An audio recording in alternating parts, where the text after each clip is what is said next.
ஹல்லேலூயா, தேவனுக்கு ஸ்தோத்திரம். மீண்டும் ஒரு முறை நாம் எல்லோரும் இயேசுவின் நாமத்திலே ஒன்றாக சேர்ந்து பாடி ஆர்ப்பரிப்பதற்கு, அவருடைய பரிசுத்த வாக்குத்தத்தங்களை கேட்டு ஆவிக்குரிய வகையிலே பலப்படுவதற்கு இதுபோன்ற இந்த நிகழ்ச்சியின் மூலமாக நாம் கூடியிருக்கிறோம். சரி, எப்படி இருக்கிறீங்க? நல்லா இருக்கீங்களா? இன்னும் இந்த கேள்வி இன்னைக்கு கேட்கலையேன்னு யோசிக்கிறீங்களா? கேட்குறேங்க, உங்களுக்காக ஜெபிக்கிறேங்க. நீங்கள் எல்லாரும் நல்லா இருக்கணும்னு, சுகமா இருக்கணும்னு, ரொம்ப முக்கியமா ஆவிக்குரிய பிரகாரமா நல்லா வளர்ந்து இருக்கணும்னு நேரம் கிடைக்கும் போதெல்லாம் ஆண்டவர் சமூகத்துல வேண்டிக்கிட்டே இருக்கேன்.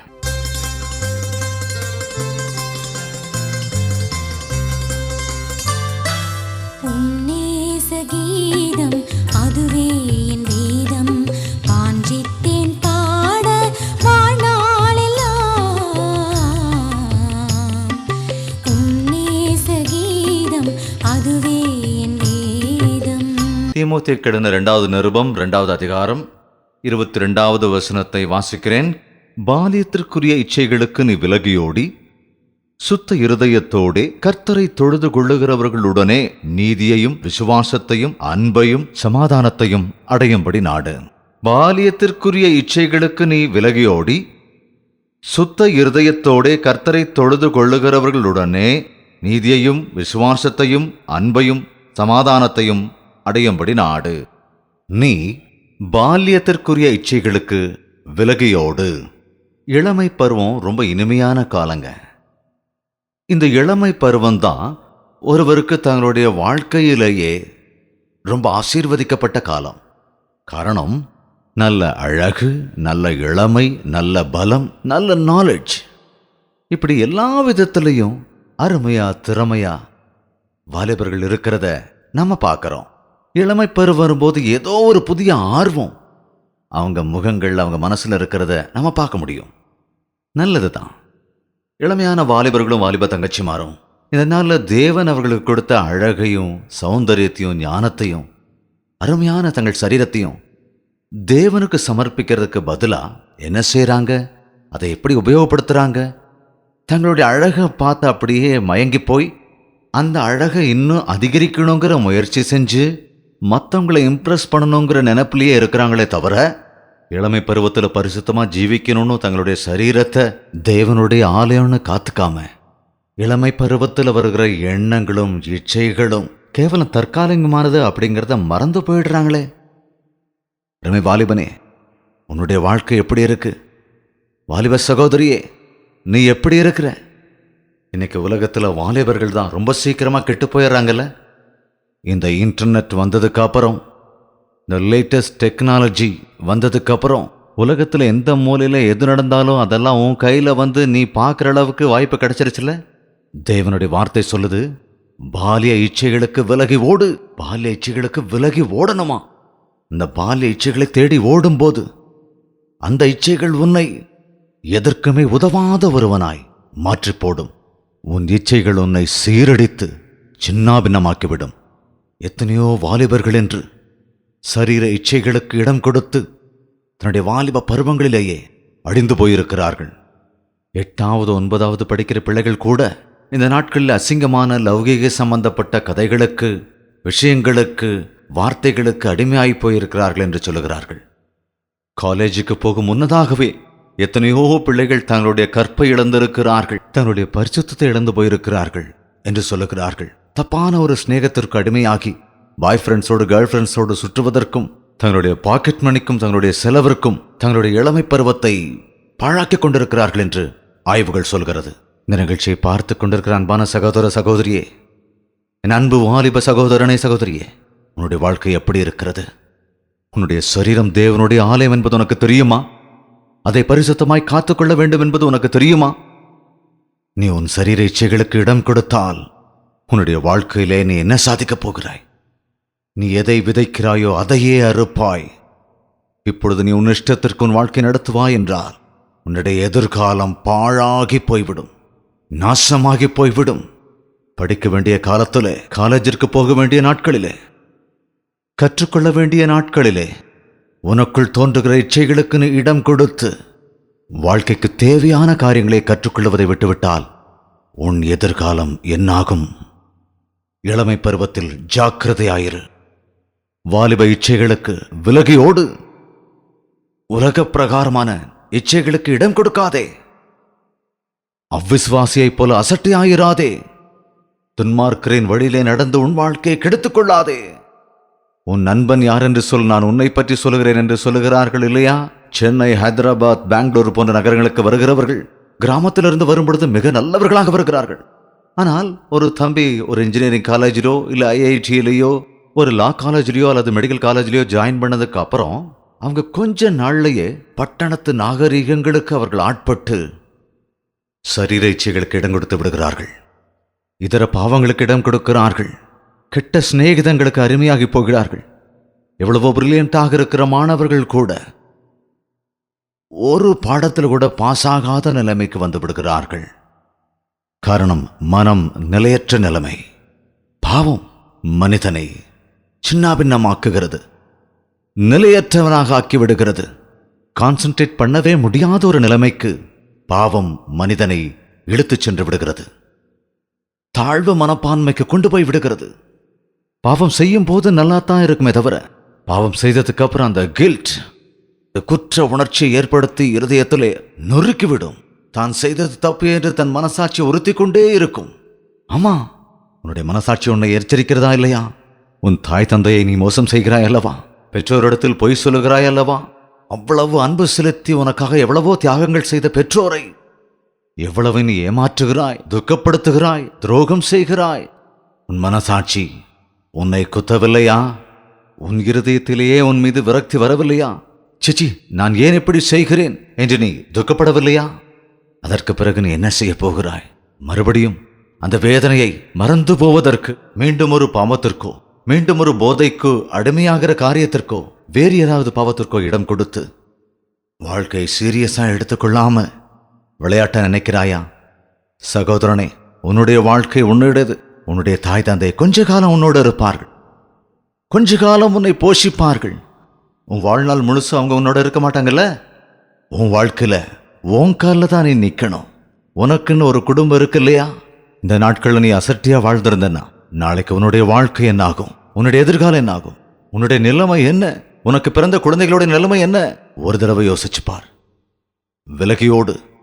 ஒருவேளை நீ மதுபானத்துக்கு அடிமையாக இருக்கலாம், அல்லது சிகரெட்டுக்கு அடிமையாக இருக்கலாம், அல்லது ட்ரக்ஸுக்கு அடிமையாக இருக்கலாம், அல்லது உலக இச்சைகளுக்கு இடம் கொடுத்து உன் வாழ்க்கையை இழந்து போன நிலையில் நீ இருக்கலாம், அல்லது கெட்ட சகவாசங்களுக்கு இடம் கொடுத்து பாய் ஃப்ரெண்ட்ஸ், கேர்ள் ஃப்ரெண்ட்ஸ் என்று நீ சுற்றி கொண்டு இருக்கலாம். அது சரியல்ல, அது உனக்கு நல்லதல்ல. இயேசு கிறிஸ்துவனை நேசிக்கிறார். நீ விலக முடியாத பாவங்களிலிருந்து உன்னை விடுவிக்கவே இயேசு கிறிஸ்து இந்த உலகத்திற்கு வந்தார். நமக்கு பாவம் செய்வது சுலபம்தான், பாவத்திலே விழுவது சுலபமான காரியம்தான். ஆனால் அந்த பாவத்திலிருந்து எழுவது மிகவும் கடினமான காரியம்.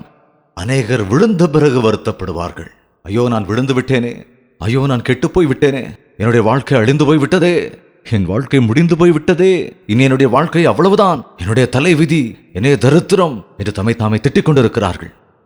இந்த சாத்தான் யூசன் துரோவை போல நம்மிடத்தில் உள்ளவைகள் எல்லாவற்றையும் முறிந்து விட்டு நம்மை அப்படியே விட்டு விடுவான். பணம் உள்ள போது, பொருள் இருக்கும்போது உன்னை சுற்றி எல்லாரும் இருப்பார்களே தவிர, நீ வெறுமையாயிருக்கும் பொழுது உன்னிடத்தில் யார் இருப்பார்கள்? நீ தரித்திரத்தில் இருக்கும் பொழுது உன்னை யார் ஆதரிப்பார்கள்? ஒரு நிமிடம் சிந்தித்துப்பார்.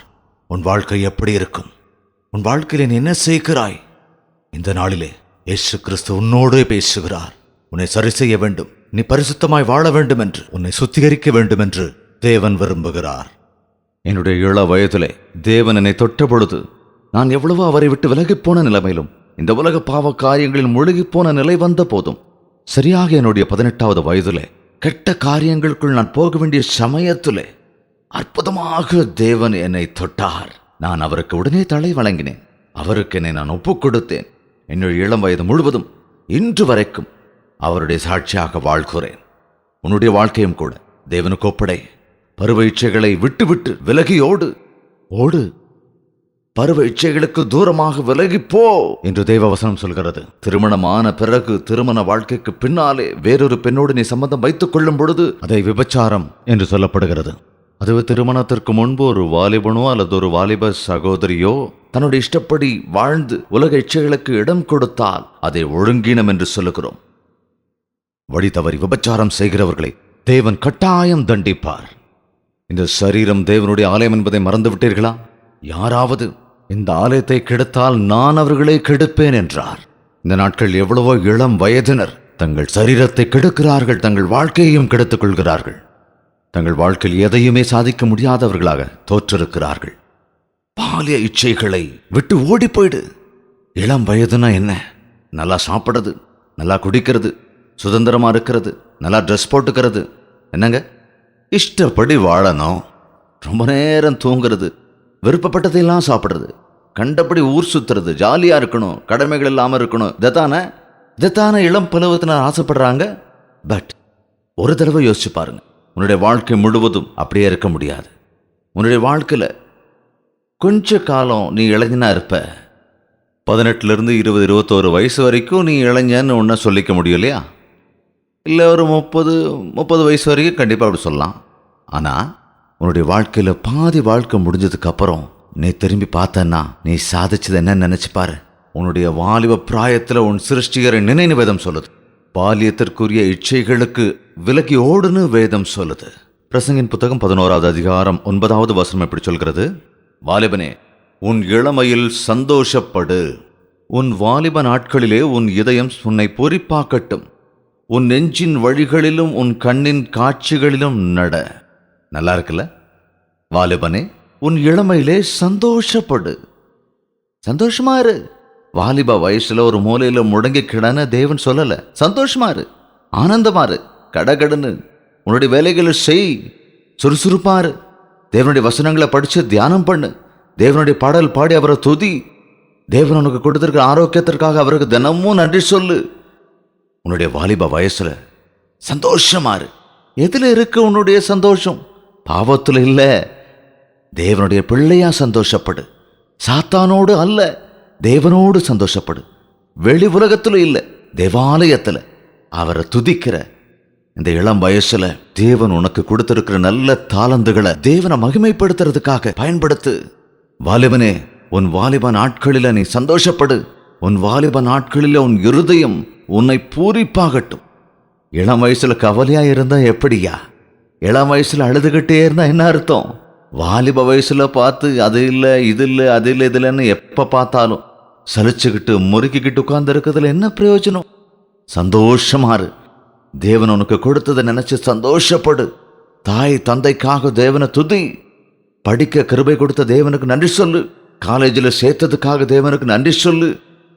உடுத்துற உடைகளுக்காக தேவனுக்கு நன்றி சொல்லு. உண்ணுகிற ஆகாரத்திற்காக தேவனுக்கு நன்றி சொல்லு. சந்தோஷமா இரு. சமாதானத்தோடு உண்டான பக்தி தேவன் கொடுக்கிற ஈவு அப்படின்னு வேத வாக்கியம் நமக்கு சொல்லுது. நீ சந்தோஷமா இருந்து சமாதானத்தோடு இருந்து உன்னுடைய நெஞ்சின் வலிகளில் உன் கண்ணின் காட்சிகளிலும் நட.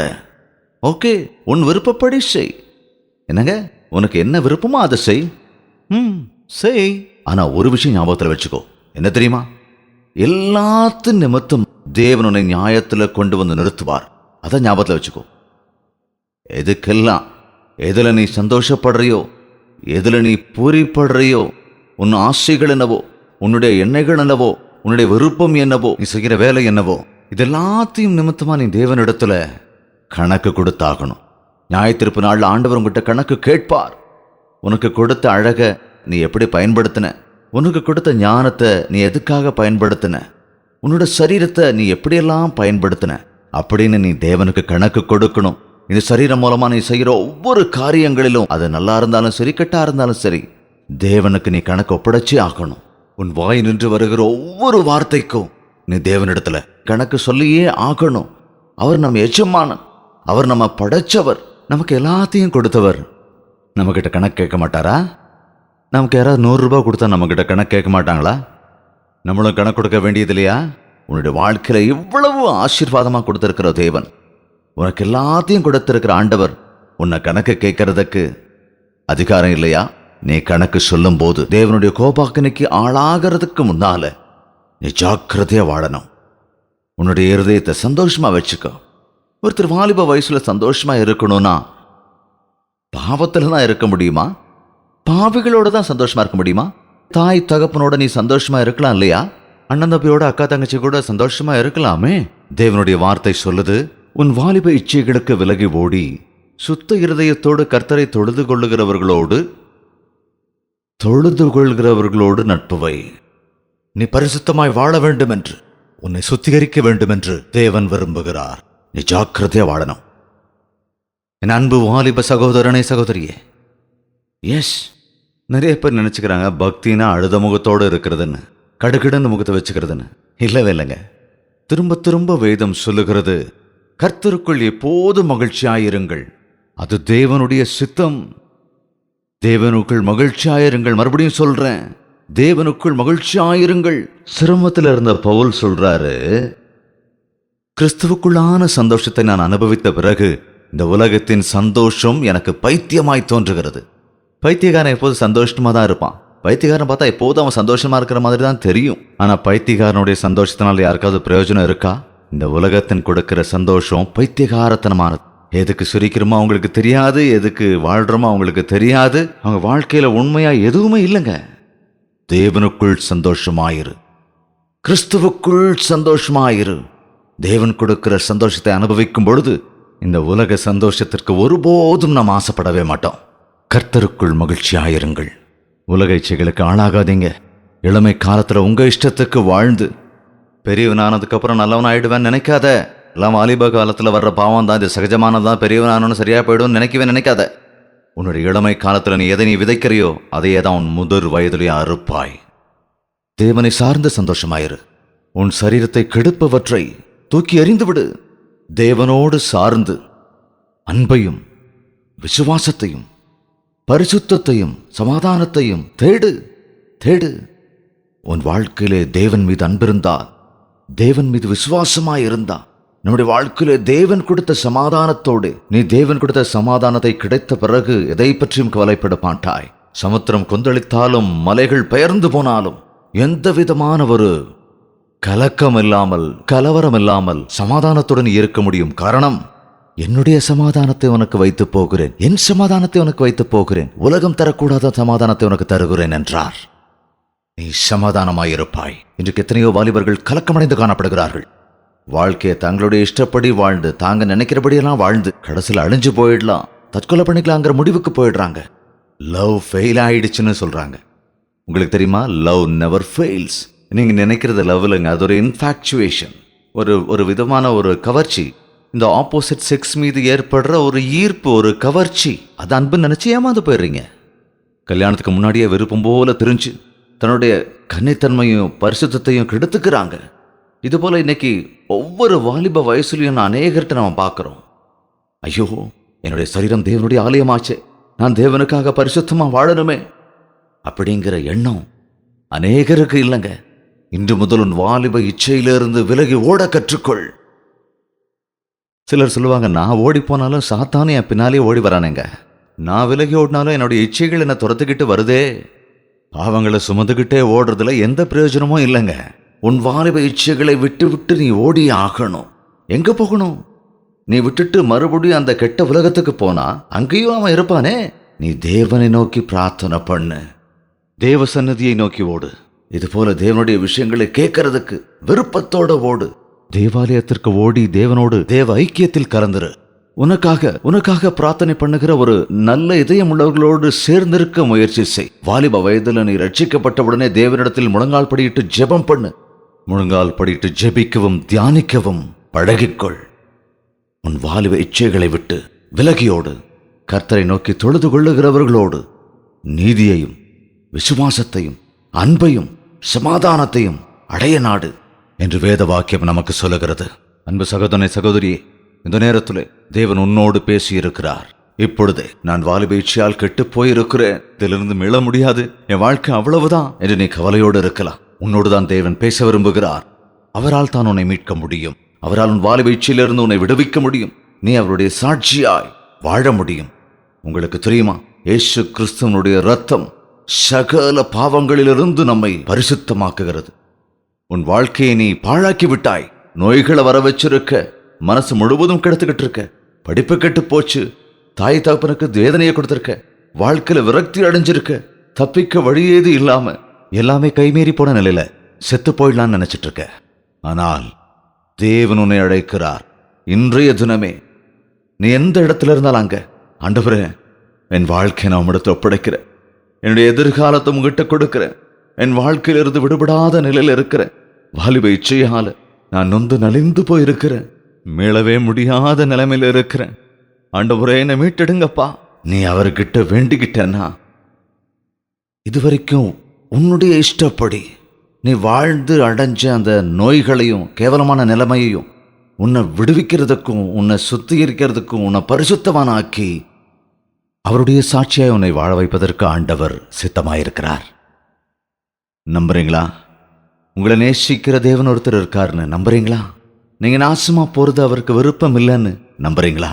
சாத்தானால நனைஞ்சு போயிருக்கிற உங்களை விடுவிக்கணும்னு அவர் கையால உங்களை எடுத்துக்கிட்டு உங்களை சுத்தமானவங்களை ஆக்கணும்னு அவர் ஆர்வத்தோடு இருக்காருங்க.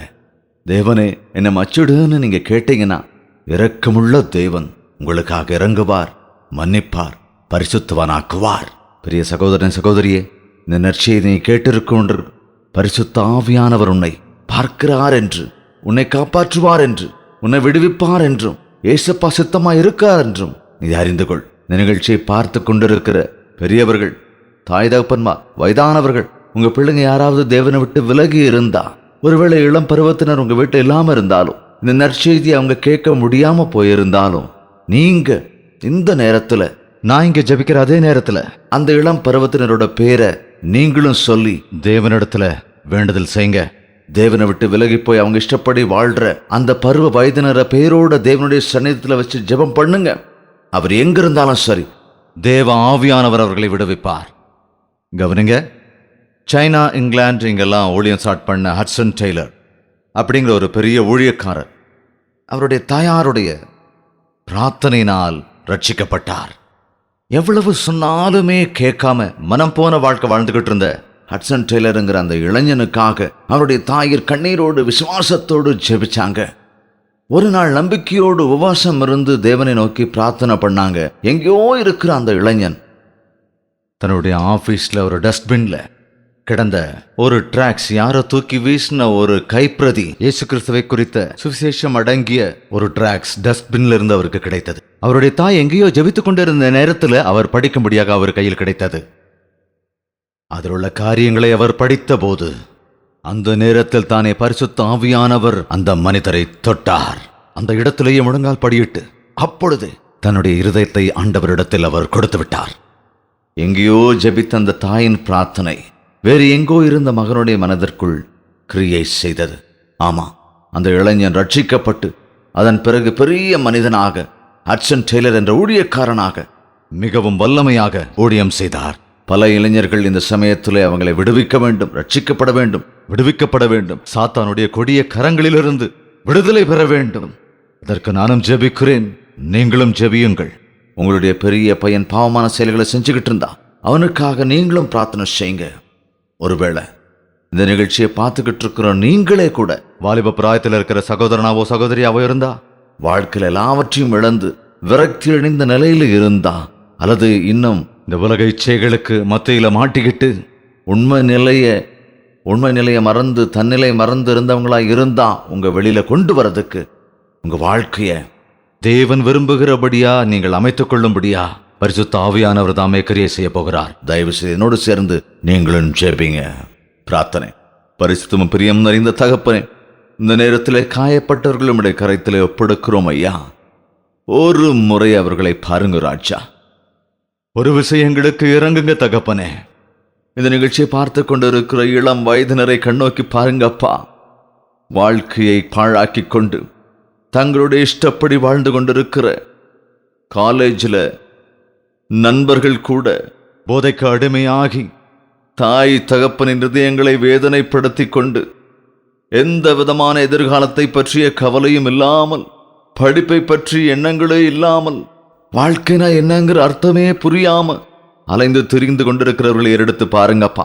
சாத்தானால் வந்த பாவங்களிலிருந்து நசரேயனாகிய இயேசு கிறிஸ்துவின் நாமத்தினால் அவர்களை விடுதலை செய்யும்படியாய் ஜெபிக்கிறேன். விடுதலை செய்யுங்க ராஜா. மதுவுக்கு அடிமையாகி போராடும் வாலிபர்களுக்காக ஜெபிக்கிறேன் அப்பா. ட்ரக்ஸுக்கு அடிமையாயிருக்கிற வாலிப பிள்ளைங்களை நீங்க விடுவீங்கப்பா. உடல் ஆசைகளுக்கு தன் இஷ்டப்படி தவறான நட்புகளினாலே பரிசுத்தத்தை இழந்து போய் தவிக்கிற திக்கற்றவர்களாய் நிற்கிற எங்கள் அருமை பிள்ளைகளை இந்த நேரத்தில் நசரேயனாகிய இயேசு கிறிஸ்துவின் நாமத்தில் விடுதலை செய்யும்படியாய் ஜெபிக்கிறேன். இந்த இளம் பிராயத்திலே அறிந்தும் அறியாமலும் செய்த தவறுகளுக்காக மன்னிப்பு கேட்கும்படியாக உம்முடைய பரிசுத்த ஆவியான சக்தியை அவர்களுக்கு இறங்குங்க தகப்பனே. நான் பாவி, என் சரீரத்தை நான் கெடுத்துக் கொண்டிருக்கிறேன், என் வாழ்க்கையை நான் வீணாக்கி விட்டேன் என்று யாரெல்லாம் நினைக்கிறார்களோ அப்படிப்பட்டவங்கள் மீது உம்முடைய பரிசுத்த ஆவியானவரை ஊற்றி உம்முடைய பரிசுத்த இரத்தத்தால் அவர்களை கழுவி சுத்திகரிக்கும்படி ஜெபிக்கிறேன். பரிசுத்தப்படுத்துங்க பிதாவே. இனி என் வாழ்விலே நான் நன்றாக வர வேண்டும், இனி என் எதிர்காலமே இல்லை என்று நலிந்து போயிருக்கிறவர்களை எழுப்புங்க ராஜா. அப்பா, எத்தனையோ வாலிப தம்பிமார், வாலிப தங்கைகள் அவங்க இஷ்டப்படி கண்ணா பின்னான்னு சுத்திக்கிட்டு தங்களுடைய கன்னித்தன்மைகளை இழந்து வாழ்க்கை இழந்து தவிக்கிறார்களே. இப்பொழுதே அந்த பாவ பந்தத்தில் இருக்கிறவர்களை, வாழ்க்கையிலே மோசம் போனவர்களை ஆண்டவருடைய இயேசுவின் நாமத்தினாலே விடுவிக்கும்படியாய் ஜெபிக்கிறேன். எத்தனையோ இளம் பிராயத்தினர் ஒருவரை ஒருவர் ஏமாற்றி வேதனையில் இருக்கிறாங்களே. நான் ஒரு ஆணை நம்பி மோசம் போய் விட்டேனே, நான் ஒரு பெண்ணை நம்பி மோசம் போய் விட்டேனே என்று எத்தனையோ பேர் கலங்கி நிற்கிறார்களே. அப்படிப்பட்டவங்களை ஏறெடுத்து பாருங்கப்பா. அப்படிப்பட்டவர்கள் தங்கள் நிலையை உணர்ந்து கொள்ளும்படி, தன்னுடைய வாழ்க்கை பரிசுத்தப்படும்படி தேவனுடைய பாதத்திலே வந்து மீட்பை பெற்றுக்கொள்ள கிருபை செய்யுங்க தகப்பனே. பரிசுத்தரே, வாலிப இச்சையா நலிந்து போயிருக்கிற உம்முடைய சமூகத்திலே தாழ்த்தி ஒப்புக் கொடுக்கிற ஒவ்வொரு பிள்ளைகளையும் ஏற்றுக்கொள்ளுங்க தகப்பனே. இந்த பயங்கரமான விபச்சார பாவத்திலிருந்து எங்க வாலிப பிள்ளைகளை காத்துக்கொள்ளுங்க ராஜா. எங்கள் குடும்பங்களை காப்பாற்றுங்க ராஜா. உம்முடைய பரிசுத்த ஆவியினாலே கிரியை செய்யுங்க அப்பா. யாரெல்லாம் இந்த வார்த்தைகளை கேட்டு தங்களோட நிலையை உணர்ந்து ஏசப்பா என்னை விடுவீங்கன்னு சொல்றாங்களோ அப்படிப்பட்டவர்களை அபிஷேகம் பண்ணுங்க ராஜா. ஆண்டவரே, உம்முடைய பரிசுத்த இதயத்தை அடையும்படியாக, இப்பொழுதே அவர்கள் பாவ விமோச்சனத்தை அடையும்படியாக உம்முடைய பரிசுத்த ஆவியானவர் கிரியை செய்வீராக.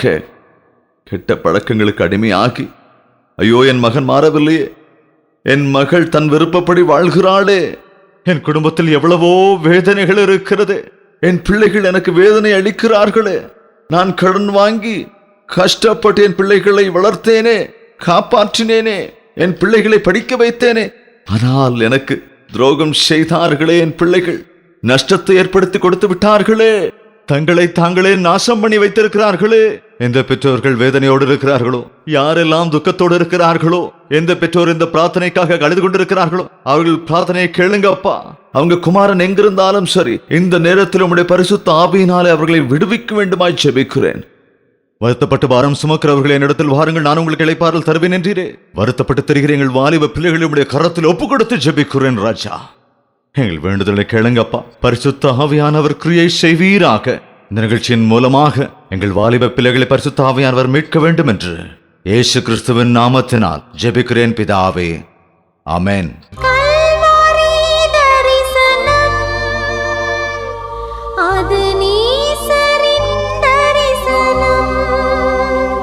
தேவனுக்கு ஸ்தோத்திரம். விசுவாசத்தோடு இருங்க. நம் ஆண்டவர் பெரியவர், தம்முடைய காரியங்களை அவர் செய்வார். உங்க பிள்ளைகளுக்காக நாங்களும் நிச்சயமா ஜெபிக்கிறோம். அவங்க பெயர் மற்றும் விவரங்களை எங்களுக்கு தெரியப்படுத்துங்க. ஆண்டவர் சன்னதியில் வைத்து அவங்களுக்காக ஜெபிக்கிறதுக்கு நாங்க எப்பவும் தயாரா இருக்கோம்.